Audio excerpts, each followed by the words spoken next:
Good morning, everyone. Welcome to our service. We welcome our Unitarian Universalist Church of Sarasota and our Lakewood Ranch Unitarian Universalists, as well as our visitors. Let's get things started this morning by joining our voices together, warming up a little bit on this for here chilly morning as we do 397. Morning has come. We'll sing it through 3 times.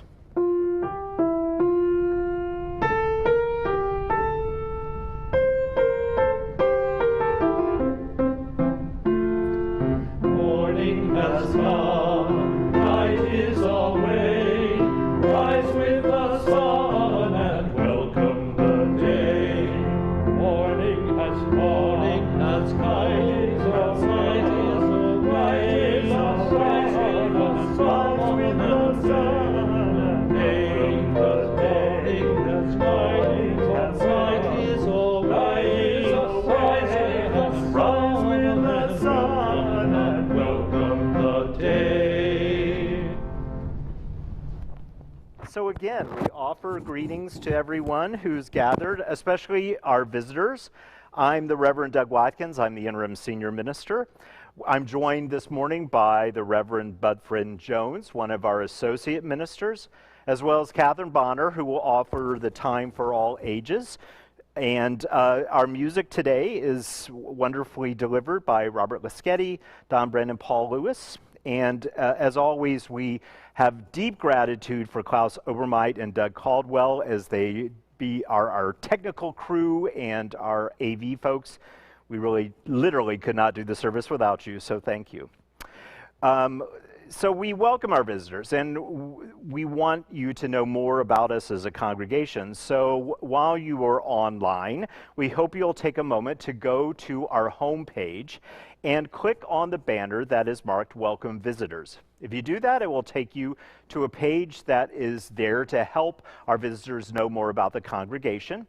You can also, while you're there, click to sign our virtual guest book. If you do that, we will send you our newsletter, the contact through email, and we'll also send you various links for our meetings and special gatherings online through Zoom usually, so that you can get to know us better. So we hope that you'll take a moment to do that. Also, at the end of the service, we will have a coffee hour online. It is the same link that we use for the morning forum. If you don't happen to have that link, when you sign up, they'll send it to you so you can join us for coffee hour. I hope you'll do that. Great opportunity for us to chat for a few minutes, and it's wonderful for new people to get to know folks in a more informal way. We have a couple of announcements this morning, and so I'd like to begin by inviting Karen Bush to the pulpit. Welcome, Karen.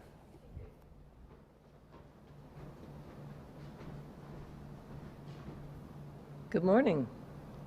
I think we're going to have a slide here in just a minute. Dr. Henry Louis Gates Jr. is a person who probably doesn't need any introduction, but I'll give him a brief one. He is, of course, a Harvard professor of literature, a renowned theorist and researcher in African and African American literature and culture. He also is the author of so many books, articles, essays, films, producer of films and PBS series. The one that is playing right now is Finding Your Roots, that you can see on PBS. There's so many of them, I'm not going to even attempt to list any of them. Who better than Dr. Gates to start off Black History Month in Sarasota for us? And indeed, he will be doing that. He will be here in Sarasota on February 3rd to be the speaker at a luncheon sponsored by the Sarasota Library Foundation. Those tickets for the seats at the luncheon have long since been sold out, but you can have a chance of attending with one other person. We have, at the good fortune, our book club has purchased, they had the foresight to purchase 2 seats at the luncheon. They have donated those and we are raffling them off. We're raffling them off for only $40 a raffle ticket, which gets you 2 seats at the luncheon. 11:30, February 3rd, at the Sarasota Municipal Auditorium. If you are interested, and you should be, because it'll be a fabulous talk, please look for the link. You have to have a link to click on in order to purchase the raffle tickets. You will find a link in Contact, our newsletter, on our website, as well as in an e-blast that we'll be sending out in the next day or so. The raffle tickets are selling rapidly. We will sell them through this coming Friday, so be sure to get a hold of a link and order as many raffle tickets as you want. We're selling only 75, and so if you buy 5 tickets, you would have a great chance of getting both of those seats at the luncheon on February 3rd. Thank you. And thank you, Karen, for your wonderful work on all of this and so much more. Now I'd like to invite Linda Bodycomb and Catherine Bonner to the pulpit to tell us a little bit about the Unitarian Universalist Service Committee. Thank you, Reverend Doug. Good morning. I'm your UU Service Committee liaison. I'm here with Catherine Bonner of our Religious Education program, and we are here to encourage you to join or renew your membership in the Unitarian Universalist Service Committee, as we do every January. We have talked about the work of our service committee for the past few Sundays, but if you are joining us for the first time today, we invite you to learn more about this social action arm of our faith by visiting uusc.org. I am also available to answer any questions you might have.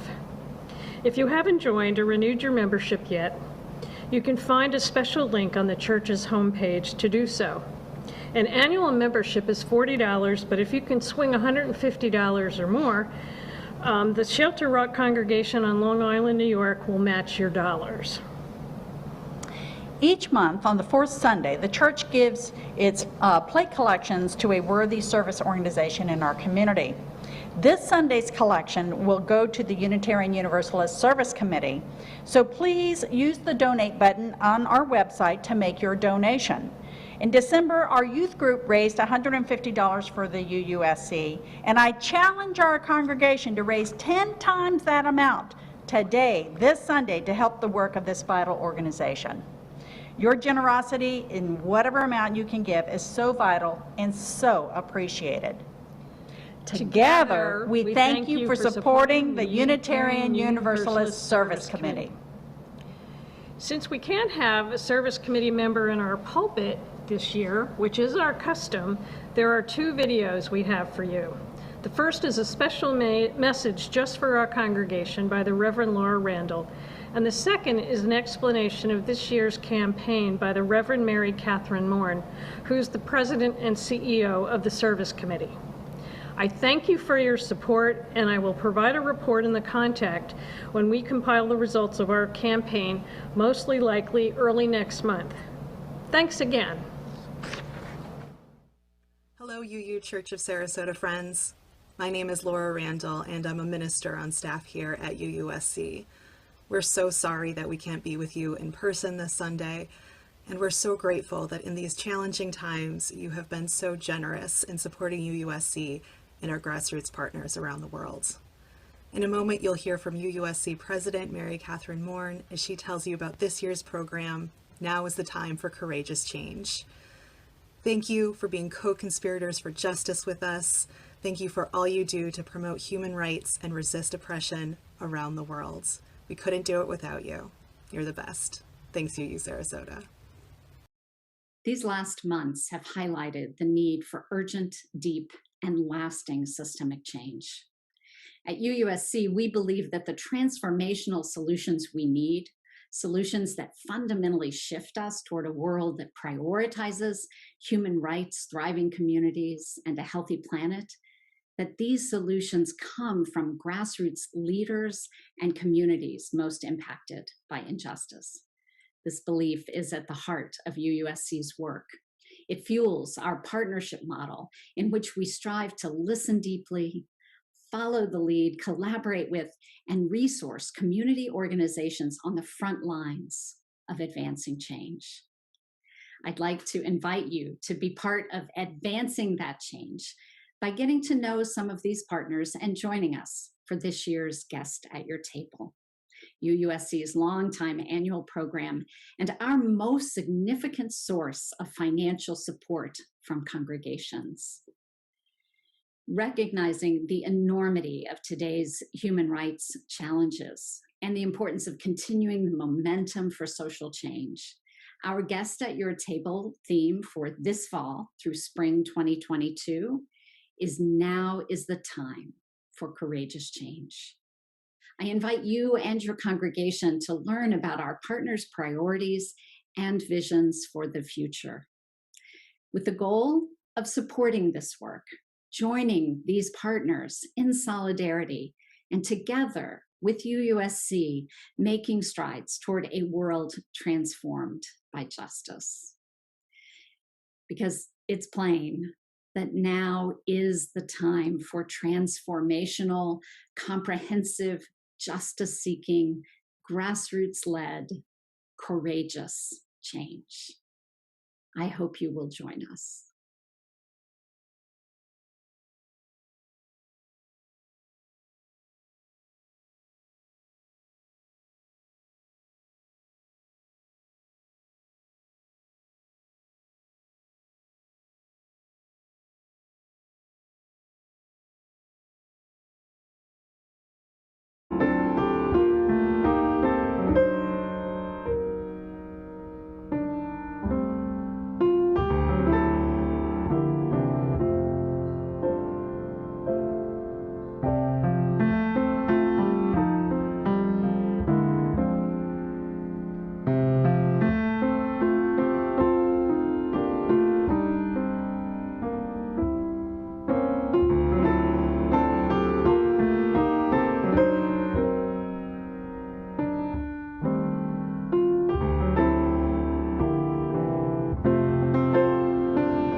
As we light the chalice, let us think on the words by Andrea Hawkins Camper. May we see all that is, and may it all be as we see it. May we be the ones to make it as it should be. For if not us, who? If not now, when? This is answering the cry of justice with the work of peace. This is redeeming the pain of history with the grace of wisdom.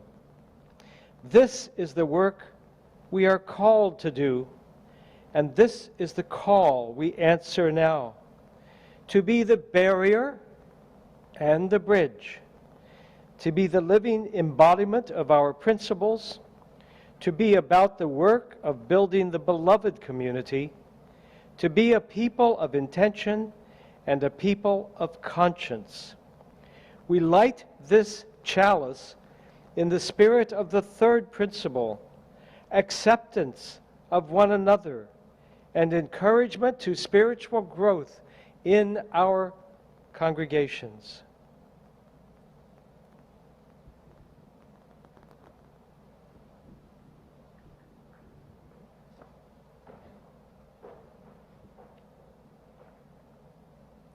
The Tree of Life by Catherine Bonner.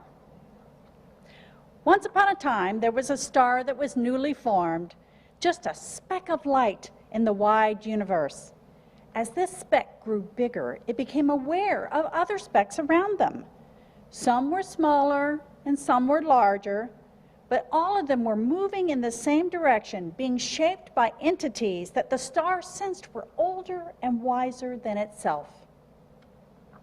Eventually, the star recognized that those around him took on many different shapes and colors. There were circles and squares, triangles and diamonds, rectangles and hearts, other stars, and some he just didn't know what they were. But all of them were moving along down a broad path that moved out over the horizon. Well, the path started to occasionally have rocks and bumps and things to trip over, and several of the shapes did take a tumble, but then others around them would pick them up, brush them off, and help them again travel down the path. Well, the star began to notice that the broad path would split off into other directions. Some shapes would move down a path that was close, while others would go cross-stream, causing a lot of consternation. The star didn't know why or how the shapes would choose a path. The star decided to just go along with whatever crowd was close by. Well, the crowd that the star was following kept getting smaller and smaller as more shapes chose a different path along the way. And at long last, the star was on the path by itself. He came to a fork in the road, not a real fork, of course, but where the path split and the star would have to make a choice. There were no other shapes around to follow or even ask a question. The star just stared at the two paths ahead. Both stretched out for a while and then took a turn that the star could not see beyond. And one path had more bumps in the first part, but then it kind of seemed to even out as it approached the curve. The second path was smooth and then bumpy and then smooth and then bumpy and then smooth, but who knew what was right around that corner? As the star stood there looking at the paths, it became more and more anxious, wondering how the other shapes had determined which path to take. What if I make a mistake and I choose the wrong path, the star thought. What if what's around that corner is something really horrible? Round and round the star's thoughts went ping-ponging all over the place until the star became frozen, unable to move down either path. Just then a circle rolled up next to him. "Hey," the circle said, "how's it going? Isn't it exciting?" The circle said, smiling at the star. "What?" said the star. "What's exciting? This is terrifying." The circle looked confused. "What's terrifying?" asked the circle. "That," the star wailed, pointing to the two paths. "Which is the best path to take? I could totally screw this up. And then what will happen? I think it's better if I just stand right here. I'm safe right here," grumped the star. Well, the circle looked a little surprised, and then it put a friendly look on his face. He said, "You know, if you stand right there, that doesn't mean that it's safe, right?" The star looked at the circle, horrified. "What do you mean?" "Well," said the circle, "I know it's scary to make decisions, but like anything in life, the more you do it, the better you get at it. And by standing right there, you did make a decision." Now the star could see the circle's point. "But why did you say I'm not safe?" Well, the circle replied, "No one knows what's down any path we take. And while you're just standing there, you may have noticed that life does not stand still. Things will happen to you no matter where you are. The question is whether we will embrace life with all its ups and downs, or whether we'll let life push us up or down. Oh, but what if I don't like the path that I choose, whined the star. Well, there's always crossroads on any path you choose, chuckled the circle. You can always take a different path if you don't like the path that you're on. That's one of the wonders of life. We're all traveling a path. Sometimes we share a path with others, but none of us take the same path as any other. If you were to look down at us from way up high in the sky, like way up high, what do you think you would see? A bunch of confused shapes? Ha ha, said the circle. You would see that we're all on the tree of life. Well, the circle started down a path and left the star with these parting words. You've got this. Remember how you were shaped and formed. You were infused with strength. You can handle anything. You just have to break off the fear and let yourself shine. Remember, life is an adventure. Feel the thrill. And just before the circle disappeared around the curve, the star called out, hey, how come you know all this stuff? To which the circle replied, I've been around. The end.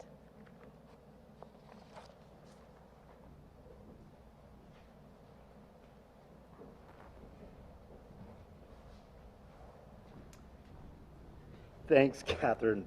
Wonderful story. Let's join our voices again in our opening hymn, hymn number 53, I Walk the Unfrequented Road. We'll do the first, the third, and the fifth verse if you're keeping up with it in the hymnal.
So for just a few moments in the busyness of our day, I invite us to a little time of centering. We'll begin with some centering in words and then share a little quiet time and then sing together Spirit of Life. The centering in words is taken from the writing of Unitarian Universalist minister Vanessa Southern. So much undone, so much to do, so much to heal in us and the world, so much to acquire, a meal, a healthy body, a fit one, a lover, a job, a better job, proof we have and are enough, just around the corner of now. And up against it, the reality of all that falls short in the limits of today. We honor the limits. If your body won't do what it used to do, for right now, let it be enough. If your mind won't stop racing, or you can't think of that word you're trying to think of, let it be enough. If you are utterly alone and in despair, be all that here with us. If today you cannot sing because your throat hurts or you don't have the heart for music, you can be silent. Today, when we talk about the offering and we ask you to give, if you don't have money to give or the heart to give, you can let that moment pass. The world won't stop spinning on her axis if you don't rise to all occasions, today or any day. Love won't stop flowing in your direction. Your heart won't stop beating, and all hope won't be lost. You are still part of this world's salvation. Of that, I have no doubt. But oceans are big, and I am sure there are parts that don't feel up to the task on the whole some days. Rest if you must. Then, like the swimmer lying on her back who floats, or the hawk carried on cushions of air, perhaps you will feel in your bones, in your weary heart, the aching, healing sense that this is enough. Even this, that we are enough, that you are enough. Will you join me in a few moments of quiet and then sing with me, Spirit of Life?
Today's sermon will draw quite a bit from the famous poem by Robert Frost, The Road Not Taken.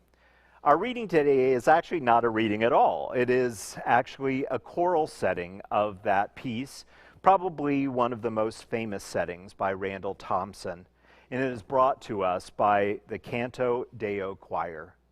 Please take in now the words of Robert Frost in song. Oh,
Now is the time in our worship when we participate by giving back, by supporting the ministry of the church.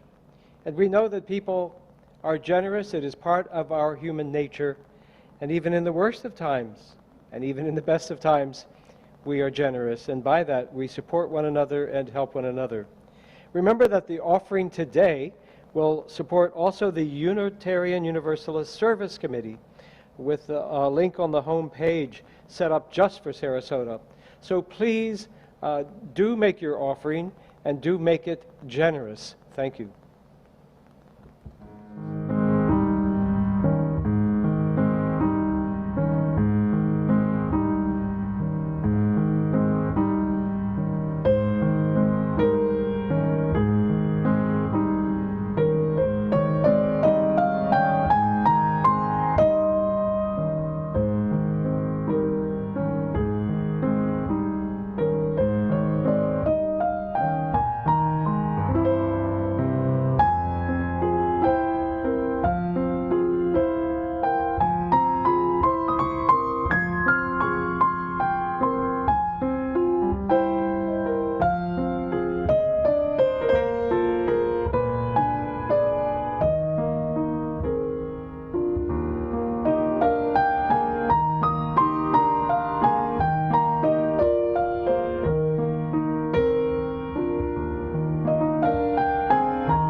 Thank you so much, Don. Beautiful. Philip Edward Thomas, a British poet in the early 20th century, would often take long walks in the English countryside with a close friend, Robert Frost. Frost would write that he identified Thomas as one of his closest friends. He actually wrote that maybe when it was all said and done, his only close friend in life. And they would take long walks together and talk about their lives, about their families as two young married men, about poetry, politics, and the war. And there were several components about these walks that proved important for our purposes this morning. First, it was the case that Frost commented that often as they were walking together, they had multiple times to make choices about what path to take. And without fail, Thomas had the sort of personality that whatever choice he made, he would come to regret that choice, especially if what they discovered didn't seem all that interesting. And Frost wrote often about how comical he found his constant regret for his chosen path. The other thing that happened was less pleasant.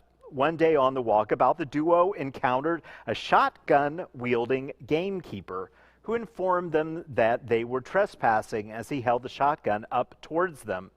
Well, Thomas was more than happy to let it go, but Frost not only stood up to him, that was not enough. Oh no, he later dragged Thomas to the gamekeeper's residence to continue this argument that he was in the right to be on that property. And once again, the shotgun came out. Now, Thomas made a quick beeline and was practically off of the property by the time Frost realized that he was standing there alone and made his exit as well. The thing is that Thomas later wrote that he felt like he had been a coward in that episode, although I would have to say that it is a cowardice to which I would gladly participate and encourage others to do the same. But the thing is, the incident stuck with him, and he wrote about it often. It made him think about his own sense of courage. So, when Frost returned to America, with the idea of the possibility that eventually Thomas and his family would move to America so that they could continue to be a close family, he was surprised when he decided to send, when a poem came to him, and he decided to send it to Thomas. And he wrote that it was intended as a good-natured poke at his friend. And the early draft was entitled Two Roads, penned in the summer of 1915. However, in their correspondence, it was clear that Thomas took the poem rather seriously. And when Frost reminded him that it was meant to be in good humor, Thomas commented that Frost's ironies were offered too subtly. Thomas argued that it would likely be not apparent to a reader that he was offering this poem in fun. And history would validate Thomas's position repeatedly. Almost no literary critic first refers to it as a lighthearted sort of romp, and certainly the Randall Thompson setting does not suggest that you're listening to a literary jest, but rather something full of gravitas and power. And the thing is, here the story takes a rather grim turn in reality. Not long after this exchange, Thomas decided to enlist in the British Army. And it is often commented that Thomas was not a likely candidate for military service. He was, one, a 37-year-old married man with 3 children, and 2, he had been rather outspoken in his anti-war stance and actually often criticized Britain's ongoing difficulties with Germany. But also in his walks, he had often commented how much he loved England, the countryside, and its people. And much like as he thought about the incident with the shotgun, he began to think about his own sense of what he would be called to do.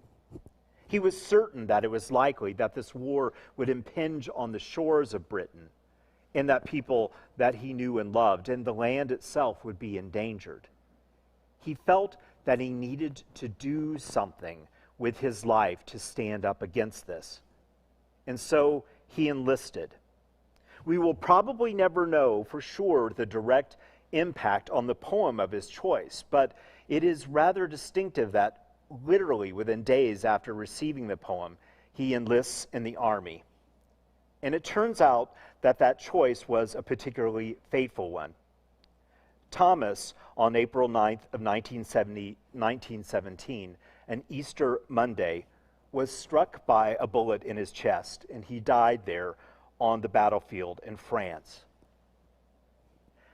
One might decide that me bringing all of this up just complicates our access to this famous poem, and that is true.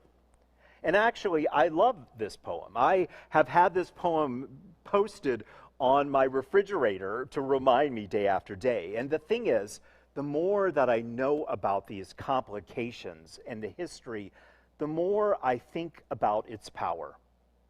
For instance, many of us really emphasize and focus on the closing lines, which say, "I shall be telling this with a sigh, somewhere ages and ages hence, 2 roads diverged in a wood, and I took the one less traveled by, and that has made all the difference." But the thing is, already there is some ambiguity. If you just look at the last lines, it feels clear-cut. But that section begins with, I shall be telling this with a sigh, somewhere ages and ages hence. And sigh is a rather ambiguous word and often indicates troubled reflection. But even more confusing to our exploration is going back further in the poem, in the middle verses, where it says, then took the other as just as fair, as the poet is looking at the two roads, and having perhaps the better claim, because it was grassy and wanted wear. Though as for that, the passing there had warned them really about the same. So it is oft pointed out that the implication in this poem is that the two roads are actually not all that different in how much they have been trafficked. So there is lots that you could do with this poem.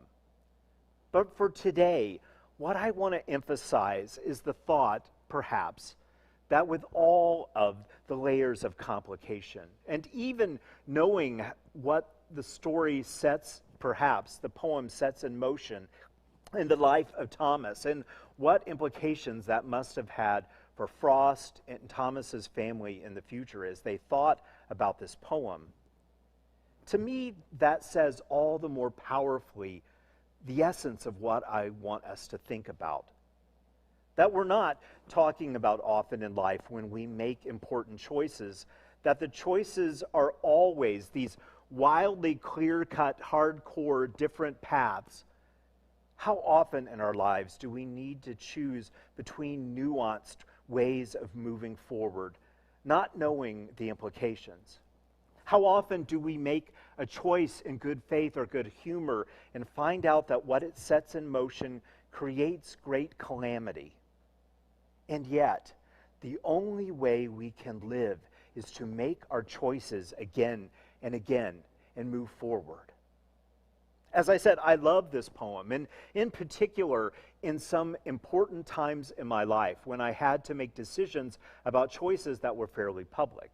For instance, first in college, coming out as a gay man, and then in graduate school, coming out as a Unitarian Universalist. Both of those found me looking at Frost's poem as a way of thinking about how important the decision was, making the decision and moving forward in my life. And the thing is, those decisions set all sorts of complications into my life, and what happened with my life is exactly, ultimately, the kind of adventure and wonder that I want, but not always easy. I think in particular that when I was in the midst of my first long-term setting, I also ended my long-term relationship. And there's no way to do that as a minister without that being a very public sort of adventure. And when people found that out, there were a couple of things that I learned the hard way that were fascinating to me. One is, for months after they knew that I was single, people felt the need to come up to me and tell me whatever rumor they had heard about me, when normally they would just gossip about it behind my back. But they would come up to me and tell me things that they heard that they thought were wonderful. We heard that you were that you're seeing this wonderful person and we're just so happy for you. Or they would tell me these sordid rumors that they'd heard about me. Some of them were very creative. So I was surprised that they felt the need to tell me what they were hearing. But even more, I was surprised that in all of the months that I heard about these rumors, not a single one of them, whether it was saying how wonderful and wise I was, or how unfortunate my choices were, not a single rumor I heard was at all accurate. They were all absolutely false. And for someone who, in my era, grew up in what I would call the best little boy in the world syndrome, the need to try to always appear in other people's eyes to be good and to make the right choices, this was a huge test. But ultimately, it was also an incredible gift, because it taught me that in making our choices, if we're doing them to make other people happy or to make other people think we're good, well, we're making a big mistake. People will think what they think, tell the stories they tell, and still we must choose what path is right for us. So what else would we take from this important idea of living intentionally and making choices? I would say that we are called to find our own path, to stretch ourselves into understanding more clearly what we are called to do. The poem tends to suggest that even though in many ways the two paths were similar, sometimes we will take the one that is slightly less traveled or maybe radically less traveled by. But the thing is, we are also called always to remember how we cannot know what we're setting in motion, and how what we are doing always has implications for the people around us. So I believe those choices ask us also to have a sense of humility about the choices, and remember how interdependent we are. And yet, we have to decide. We have to move forward. Dawn Markova wrote this: "When you have the courage to shape your life from the essence of who you are, you ignite becoming truly alive. This requires letting go of everything that is inauthentic. But how can you even know your truth unless you slow down in your own quiet company? When the inner walls of your soul are graffitied with advertisements, commercials, and the opinions of everyone who has ever known and labeled you, turning inwards requires nothing less than a major cleanup." So this morning, I invite us to think of this poem as a call to think carefully about our inner voice. We are called throughout our lives to explore more deeply, more humbly, more courageously our own inner compass. And from that place of deep truth, to take a clear assessment of the world, the people, the truths that exist around us. And know that sometimes looking at the paths before us, we may not have what we think is a clear path, or one in which the passing there had really warned them about the same. But from whatever place we are, that intentional place, again and again, we will choose and shape our lives based on our choices. And it is both a gift and a challenge that will make all of the difference. I invite us to join in our closing hymn, hymn number 295. Perhaps rising where you are just to stretch your legs as we sing verse 1 and 3 of Sing Out Praises for the Journey.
And now, as Amy Lloyd wrote, "Today I want to greet joy without a trace of suspicion. I want to open my eyes to the light without a blink of dread. I want to look at my past without a whisper of shame. I want to allow myself to completely let go, and without any hesitation, live the life that is before me now. That is my intention. That is what I want." We extinguish this chalice, but we do not extinguish the wisdom that helps us make the choices that we must. We do not extinguish the power and warmth of human community. We do not extinguish the fire of our commitment to what matters most in our lives. These will carry until we gather either virtually or in person again. Thanks for joining us today. We look forward to seeing you next week for our service.